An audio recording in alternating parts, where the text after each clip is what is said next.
Hier sit ek met nog 'n H2A huislening applikasie.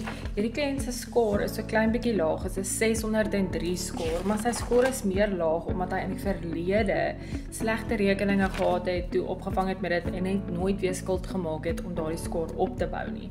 Ons kon dit reg gekry het om vir hom 'n 90% verband te kry.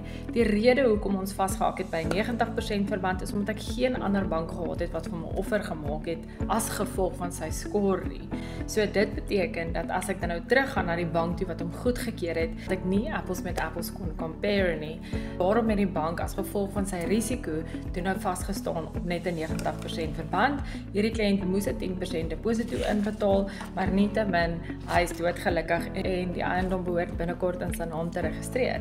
So as jy oorsee werk en woon of selfs in Suid-Afrika is en jou kredietscore is 'n bietjie aan die laer kant, reik uit na ons toe. Kom ons doen vir jou pre-qualification. Kom ons kyk na jou scenario en kom ons guide jou op die journey vorentoe.